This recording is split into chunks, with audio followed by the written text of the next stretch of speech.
ini depan saya ini, bagaimana caranya untuk menyelesaikan, berikan hikmat kepada saya Tuhan. Kita minta kepada Tuhan. Dan saya percaya kalau kita sudah minta, Dia mengatakan mintalah kamu akan diberi, ketoklah maka pintu akan dibukakan, carilah kita akan mendapat. Jadi kita harus meminta kepada Tuhan.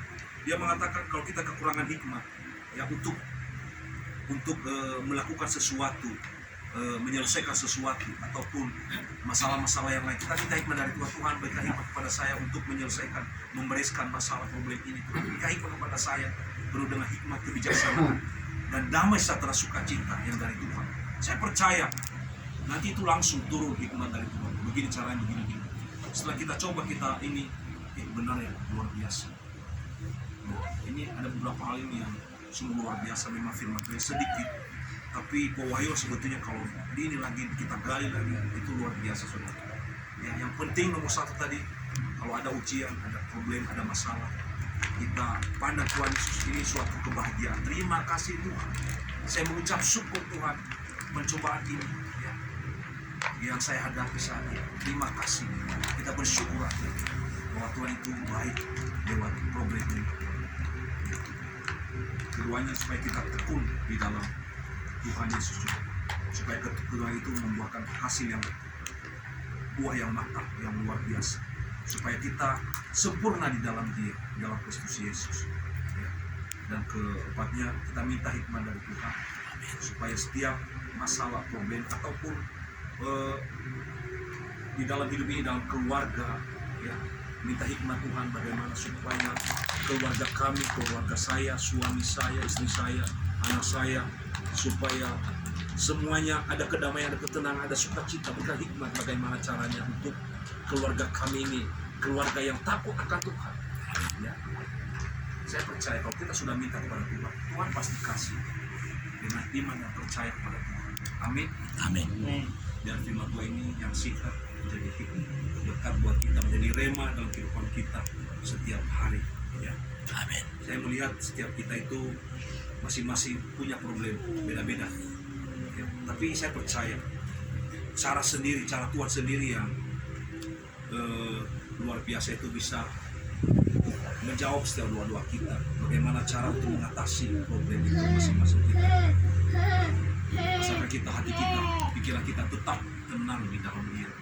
Dalam tinggal tenang, di situ terletak kekuatan Tuhan ini jadi rema dalam kehidupan kita, supaya kita terus bahagia di dalam Dia. Baik tidak baik keadaan, kita harus bahagia.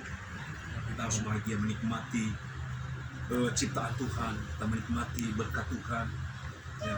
Kita dapat hari ini contohnya makanan lauk kita, mungkin hanya kerupuk, kita mengucap syukur, kita bahagia ya. Kita makan daging juga hari ini, ucap syukur ya. Tuhan sudah siapkan itu bagi kita. Kita menemukan contohnya juga apalagi ya, cimol hari ini kita bisa santap, selain kita bisa makan, ya puji Tuhan kita bisa makan ya. Kita menikmati berkat-berkat Tuhan. Dan kalau memang Tuhan juga izinkan kita supaya kita berpuasa, ya kita harus berpuasa ya. Mungkin kadang-kadang 5 jam, 6 jam baru kita dapat makanan. Mungkin ke 7 jamnya Tuhan kirim, kita nggak tahu makanan apa. Mungkin bisa makanan jasmani atau mungkin rohani juga bisa ya. Saudara gini ya, saya mengalami beberapa hari kemarin. Jadi saya bilang, kenapa kok saya lapar banget ya? Maksudnya bukan lapar jasmani sebetulnya, tapi lapar rohani saudara ya. Jadi akhirnya kelaparan rohani itu ikut dengan saya mengalami lapar jasmani, lapar banget sebetulnya. Padahal saya udah makan tadi pagi, seperti itu contohnya ya, mengalami beberapa hari yang lalu. Kita sharing dengan Oliver, iya benar seperti itu. Jadi kalau rohani kita, roh kita itu belum puas, belum kenyang, itu jasmani kita lebih lapar lagi saudara. Benar juga saudara. Makanya kita harus kasih makanan rohani dulu dalam hidup kita ini. Contohnya pujian penyembahan, kita berbahasa roh, isi firman Tuhan. Itu makanan jasmani itu nanti sedikit aja makan udah kenyang. Tapi saya mengalami beberapa hari kemarin itu, saya mengalami seperti itu. Jadi baru kita isi ya, kita menyembah, kita berbahasa roh. Nah baru mengalami kekuatan yang baru, kenyang gitu ya. Kita makan makanan jasmaninya sedikit ya, sudah langsung segar lagi saudara. Nah makanya dalam hidup ini coba ya, kalau kita roh kita itu lapar ya, apa yang kita isi ya, pujian penyembahan, firman Tuhan. Kalau kita sudah dipenuhi Roh Kudus, berbahasa roh gitu. Kita harus bersekutu dengan Tuhan dulu, kita kasih makanan roh kita dulu, diisi firman Tuhan dalam hidup kita ya. Itu makanan jasmani itu nanti ngikut saudara ya, ngikut.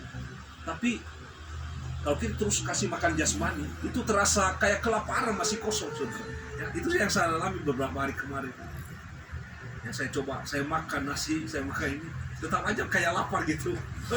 Tapi saya balikin, saya kasih makanan roh dulu ya. Saya menyembah dulu, kita menyembah setelah ya. Akhirnya makan jasmani itu sedikit aja sudah segar saudara. Amin. Puji Tuhan. Ini yang saya alami beberapa hari kemarin. Ini pengalaman ya.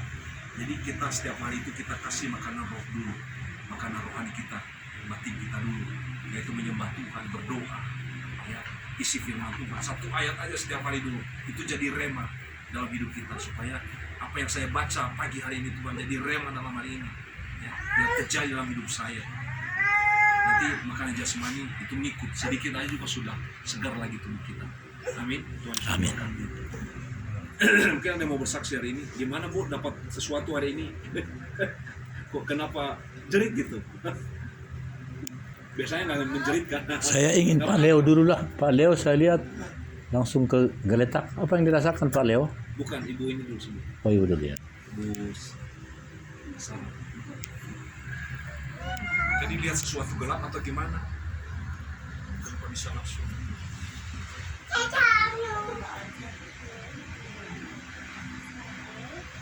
Pikiran kaki.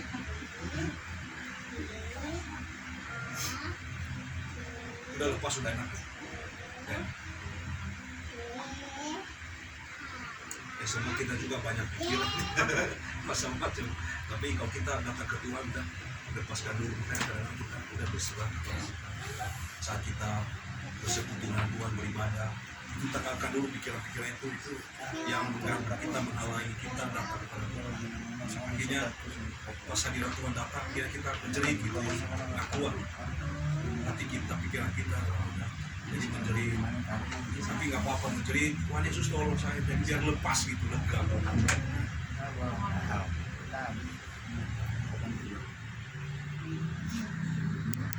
Tapi masih ada lagi sebenarnya. Kalau bisa lebih bagus kalau ditahirkan nanti ya, supaya dibersihkan. Masih ada, saya lihat sendiri ini, masih belum beres, belum lepas gitu. Jadi kalau di air nanti kalau lepas, bebas, mau ujung kembali di air nggak apa-apa, jadi biar lepas dulu semua. Masih ada sedikit. Tapi itu proses yang saya bilang tadi, step by step dilepasin pelan-pelan, dibersihkan.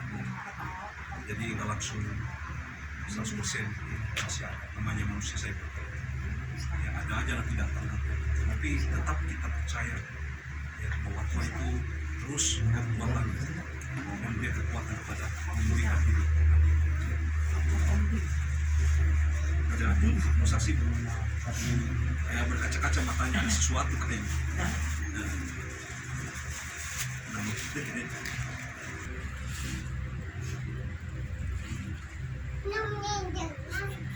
Saat ini saya tidak bisa meluapkannya.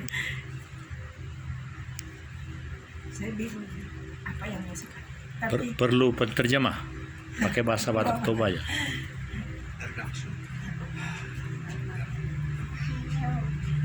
tapi di hati saya semua marah.